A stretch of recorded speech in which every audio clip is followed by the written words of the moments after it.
അങ്ങനെയുള്ള ഇബിലീസ് ഈ സ്വർഗത്തിൽ ഇരുന്നിട്ട് നല്ലൊരു കസാല ഇരുന്നിട്ട് എങ്ങനെ ഇരിക്കുക, അത് ഇപ്പോൾ ഇരിക്കുക.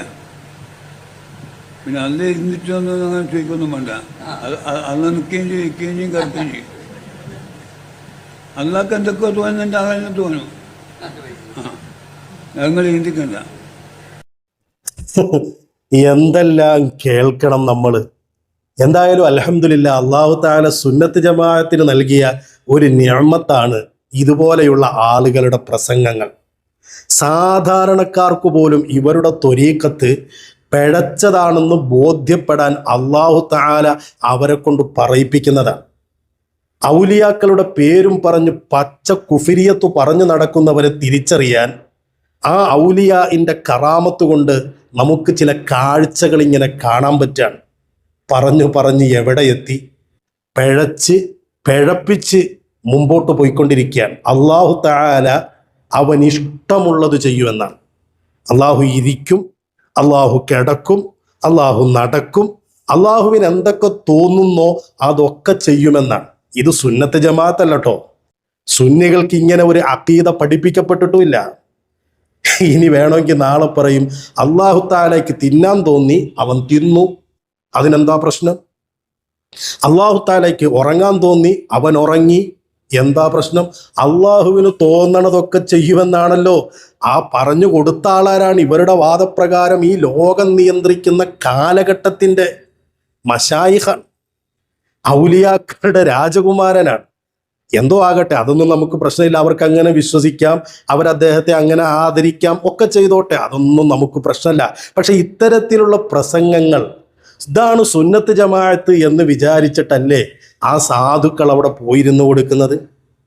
എന്നെ ഏറ്റവും അത്ഭുതപ്പെടുത്തിയത് എന്താണെന്നറിയോ? അതിനപ്പുറത്തൊരു തലയെക്കെട്ടുകാരൻ ഇരിക്കുന്നുണ്ട്. ഈ ഇബ്ലീസ് ത്വരീഖത്തിന്റെ വലിയ കോളാമ്പിയാണ്. ഇത് കേട്ടിട്ട് ചിരിക്കേണ്ട ഒരു ഗതികേടിലേക്ക് ആ ചെങ്ങാതി എത്തിയില്ലേ? അത് കേട്ടിട്ട് ചിരിച്ചു കൊടുക്കാണ്. അവരുടെ മുമ്പിലിരിക്കാൻ കഴിഞ്ഞത് ലോകത്തിലെ ഏറ്റവും വലിയ ഭാഗ്യമാണെന്നാണ് പറയുന്നത്. എന്നിട്ട് അതിനെ ചിരിച്ചു പ്രോത്സാഹിപ്പിക്കുകയാണ്. ഈ ചങ്ങാതി കുറച്ച് കിതാബൊക്കെ ഓതിയതല്ലേ, അതും മഹാനായ റഈസുൽ ഉലമ സുലൈമാൻ ഉസ്താദിനെ പോലെയുള്ള മഹാജ്ഞാനികളുടെ അടുത്ത് നിന്ന്. ആ സുന്ദരമായ മഹത്തായ സ്ഥാപനത്തിൻ്റെ ഉപ്പും ചോറും തിന്ന് വളർന്നവനല്ലേ. അവനൊക്കെ പറ്റിപ്പോയ ഗതികേട് നിങ്ങളൊന്ന് ഓർത്തെ.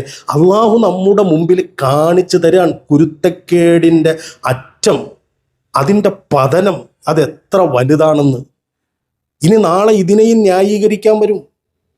കാരണം ഇവരുടെ മശായിഖ് എന്ന് പറയുന്ന സാധനങ്ങൾ, സാഹിബുൽ ബക്കറ്റ് എന്നൊക്കെ പറയുന്ന സാധനങ്ങൾ എന്ത് പറഞ്ഞിട്ടുണ്ടോ അതിനെയൊക്കെ ന്യായീകരിക്കുക എന്ന ഒരു പണിയുമായി മാത്രം ജീവിക്കുന്നവരാണ്. അത് കുഫറാണോ, അത് വൃത്തികേടാണോ, അത് ഇസ്ലാമിക വിരുദ്ധമാണോ, ഇതൊന്നും അവർക്ക് പ്രശ്നമല്ല. ന്യായീകരിക്കുക തന്നെ. നിങ്ങൾ കണ്ടതല്ലേ ഇബ്ലീസിനെ, ഒരു പിഴച്ച പാട്ടുകാരൻ ഇബ്ലീസിനെ വേണമെങ്കിൽ മുസ്ലിമാക്കുമെന്ന് അവൻ്റെ വിവരക്കേട് കൊണ്ട് പാടിയപ്പോൾ അതിനെ ഏറ്റുപിടിച്ച് ന്യായീകരിച്ച് വളച്ചൊടിച്ച് എന്തെല്ലാം തരികിട നടത്തി. എത്ര ഇമാമുമാരുടെ കിതാബുകളിൽ കൈകടത്തൽ നടത്തി. ഒരു ശുദ്ധ തോന്യാസത്തെ ന്യായീകരിക്കാനാണെന്ന് നിങ്ങൾ ഓർക്കണം.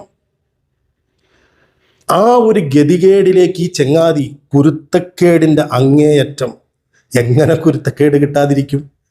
നല്ല അന്തസ്സായി സുന്നത്ത് ജമാഅത്തിൻ്റെ പണ്ഡിതന്മാരോടൊപ്പം നിന്ന് സുന്നി വേദികൾ കിട്ടി, ഖണ്ഡനങ്ങൾ, സംവാദങ്ങൾ, അതിനൊക്കെ സുന്നത്ത് ജമാഅത്തിൻ്റെ പണ്ഡിതന്മാരുടെ പിന്തുണ. ആ പിന്തുണയൊന്നുമില്ലാതെ നൗഷാദ് ഒരു സംവാദവേദിയിലും പോകൂല.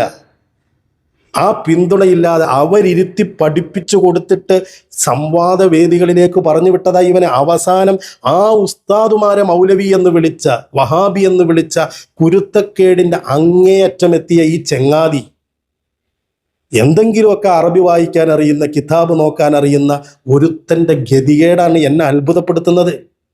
അത് കേട്ടിട്ട് ചിരിച്ചു കൊടുക്കാൻ അല്ലാഹു തആല അവന് തോന്നിയതൊക്കെ ചെയ്യുമെന്നാണ്. ഇതൊരു വിശ്വാസിക്ക് പറ്റുന്ന വിശ്വാസമാണോ? ഇത് സുന്നത്ത് ജമാഅത്താണോ? ഇത് അഇമ്മത്ത് പഠിപ്പിച്ചതാണോ? അതുകൊണ്ട് സത്യത്തിൽ നമുക്ക് വലിയ പണിയൊന്നുമില്ല. സാധാരണക്കാർക്ക് ഇവർ പിഴച്ച ത്വരീക്കത്താണ്, ഇവർ അപകടം പിടിച്ചവരാണ് എന്ന് മനസ്സിലാക്കാൻ നമ്മൾ ഒരുപാട് വാദമൊന്നും പറയണ്ട, നമ്മൾ ഒരുപാട് ഖണ്ഡനമൊന്നും നടത്തണ്ട. ഇടയ്ക്കിടയ്ക്ക് ഇതുപോലെ ഇവരുടെ വലിയ നേതാക്കന്മാർ, ലോകം നിയന്ത്രിക്കുന്നവർ പറയുന്ന വിവരക്കേട് മാത്രം മതി. പച്ച കുഫ്രിയത്തിനെയല്ലേ ന്യായീകരിക്കാൻ നടക്കുന്നത്? മടവൂരാണ് പടച്ചോനെന്ന് ഒരു ചെങ്ങാതി പാടിയതിനെ ഇപ്പം ന്യായീകരിച്ചിട്ട് മടവൂര് പടച്ചോനാണെന്ന് പറയാൻ ഞങ്ങൾക്കൊരു പേടിയില്ലടോ എന്ന് പറയുന്ന ഗതികേടിലേക്ക് ഇവരെത്തിയിട്ടുണ്ടെങ്കിൽ, സമൂഹമേ, അള്ളാഹു സുന്നത്ത് ജമാഅത്തിന്, സുന്നികളാകുന്ന നമുക്ക് തന്ന നിഅമത്താണ് ഇതുപോലെയുള്ള പ്രസംഗങ്ങൾ. എത്ര പ്രസംഗങ്ങൾ ഇവർ മുക്കിയിട്ടുണ്ട്. ഇവരുടെ ലോകം നിയന്ത്രിക്കുന്ന സാഹിബുൽ ബക്കറ്റുമാരൊക്കെ വന്നിരുന്നു പ്രസംഗിക്കും. ലൈവായിട്ട് കൊടുത്ത പരിപാടികൾ പോലും ഒരു വിവരക്കേട് അങ്ങോട്ട് പറയുമ്പോഴേക്കും അതൊന്ന് റെക്കോർഡ് ചെയ്യാൻ ഒന്ന് ബാക്ക് അടിച്ചാൽ പറ്റില്ല, കിട്ടില്ല. എന്നാൽ ഇത് കഴിഞ്ഞിട്ടെടുക്കാമെന്ന് വെച്ചാലോ അപ്പം തന്നെ ഡിലീറ്റ് ആക്കും, അല്ലെങ്കിൽ പ്രൈവറ്റ് ആക്കും. ഇതാണ് ലോകം നിയന്ത്രിക്കുന്ന ഔലിയാക്കൾ, ലോകം നിയന്ത്രിക്കുന്ന മശായിഖന്മാരുടെ അവസ്ഥ. ഏതായാലും ഇവരെ കൊണ്ട് സുന്നത്ത് ജമാഅത്തിന് വലിയ ഗുണമാണ്. ഇതുപോലെയുള്ള ചില പ്രസംഗങ്ങൾ മതി ഇവർ പിഴച്ചു പോയവരാണ് എന്ന് സമൂഹത്തിന് ബോധ്യപ്പെടാൻ. അള്ളാഹു നമ്മളെ കാത്തുരക്ഷിക്കട്ടെ. ഉള്ള ഈമാൻ കൊണ്ട് ഓടി രക്ഷപ്പെട്ടോ. ഈ കൂടാരത്തിൽ പെട്ടുപോയ സാധുക്കളോടാ പറയുന്നത്, ഇവർ പിഴച്ചവരാണ്, അവർ പിഴപ്പിക്കുന്നവരാണ്, അത് തുടർന്നുകൊണ്ടേയിരിക്കുന്നവരുമാണ്. അള്ളാഹു സലാമത്താക്കട്ടെ.